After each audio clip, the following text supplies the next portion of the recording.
Alice's Adventures in Wonderland by Lewis Carroll is a story about Alice who falls down a rabbit hole and lands into a fantasy world that is full of weird, wonderful people and animals. It is a classic children's book that is also popular with adults. The popular children's literature novel, Alice's Adventures in Wonderland, is about an imaginative girl named Alice who experiences strange, magical adventures in Wonderland. The following activities will get students to think visually about the wacky things that Alice encounters and help them analyze the story. A young girl named Alice sits beside her sister on a bank when all of a sudden a white rabbit rushes past her, talking to himself about how late he is. Alice instinctively follows him down a rabbit hole. She falls and falls. Time and gravity seem to stop, so that she can explore the shelves and objects on the walls of the tunnel. At the end of the tunnel, she finds herself in a long hall, surrounded by locked doors of all sizes. She finds a key, which opens the tiniest door of all, but she is too big to fit through into the idyllic garden inside. Alice finds a bottle labeled, "Drink Me," which she faithfully drinks and feels herself shrinking, but though she is soon the right size for the door, she can no longer reach the key for it. A cake appears labeled, "Eat Me," so she eats it and grows, but she grows too much and soon fills the giant hall and starts to cry. As she cries, her big tears form a pool on the floor of the hall. She shrinks again and slips and is swept up by the pool. The pool is occupied by some other swimmers, including a mouse, who Alice tries to befriend. But she can't help talking about her cat, Dinah, whom she is very homesick for, and terrifies the mouse. The animals eventually gather on the shore of the pool and debate how to get dry. The dodo suggests a caucus race, which is a chaotic, rule-less race that everybody wins. Alice gives prizes, but when she mentions her cat again, the animals all scurry away and she is left alone. The white rabbit returns, having lost his gloves, and, mistaking Alice for his maid, asks her fetch them. So Alice runs off to his house. She goes in and finds another cake, so she eats it hoping to grow back to her original size, but again she grows to gargantuan proportions and the white rabbit returns to find arms and legs through his windows and chimney. He gets his gardener and some other animal servants to remove her. They try all sorts of methods, eventually throwing pebbles at her. These pebbles turn into cakes as they reach her, and she eats them up and shrinks again and escapes out of the rabbit's house and into a nearby forest. Here, Alice meets even stranger company. First, she encounters a giant puppy, then a caterpillar sitting on top of a mushroom who interrogates Alice about her identity. Alice isn't at all sure who she is anymore, and when she tries to recite a nursery rhyme that she used to know by heart, it comes out all jumbled up. The caterpillar tells her to eat the mushroom. She tries one side of the mushroom and finds it makes her smaller, so quickly eats the other side, which makes her grow taller, but mostly in the neck. She swoops around above the forest, frightening a pigeon, who accuses her of being a serpent. She eats some of the shrinking side of the mushroom and sees a little house, with a frog footman outside, who has received an invitation for the Duchess to attend the Queen of Hearts croquet tournament. Inside this house, the Duchess is nursing a pig baby and a cook is having a temper tantrum. Everyone is sneezing because of the pepper the cook is sprinkling everywhere. The Duchess is in a terrible mood and rudely addresses Alice before flinging the baby at her. Alice decides to take the baby outside to save it from the cook's flying pots and pans, and meets the Cheshire Cat, the Duchess's curious vanishing grinning cat. The cat helps Alice find her way. He says that in one direction lives the Hatter and in the other, the March Hare. They are both mad, as is everyone in Wonderland, including Alice, he claims. The baby, meanwhile, has transformed into a little pig. Alice goes off in the direction of the hare, but when she finds him, he is having tea in the garden with the Hatter and a dormouse. The Hatter fires riddles at Alice, and is very keen to discuss the properties of time with her. He tells her about when he murdered time, while singing a song for the Queen in March, when the hare went mad. Alice gets fed up of not being listened to and leaves the party. She soon comes upon a tree, with a tiny door, and uses the shrinking mushroom to get to the right size to go in. She finally finds herself in the beautiful garden she has been aiming for. She goes in and meets some gardeners, who are flat and cardboard like playing cards, tending anxiously to the Queen of Hearts rose bushes.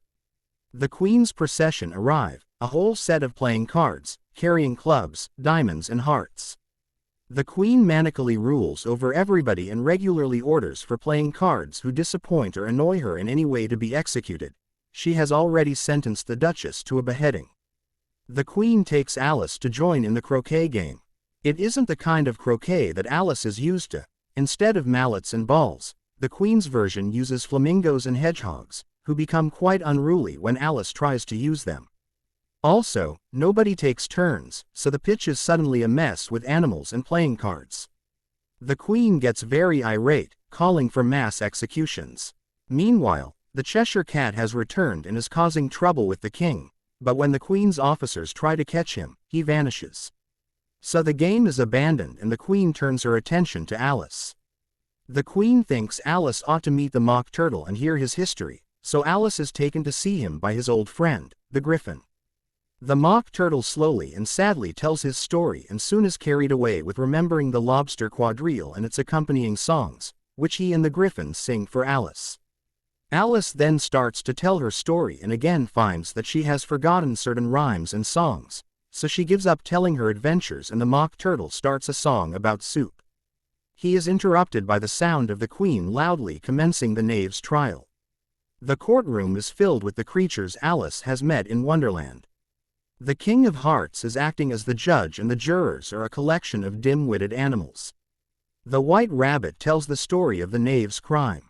He is accused of stealing some tarts that the queen made. The first witness is the Mad Hatter. He begins to describe the day in question, but keeps getting cut off by the hair and the king threatens him with execution and calls the next witness. The Duchess's cook comes to the stand, but an argument about the ingredients of the tarts halts progress. To Alice's astonishment, she is called as final witness. By this time, she has grown again to giantess size, and knocks the jurors flying as she gets up to take the stand. Another piece of evidence is revealed, a letter supposedly from the knave, though it has no signature.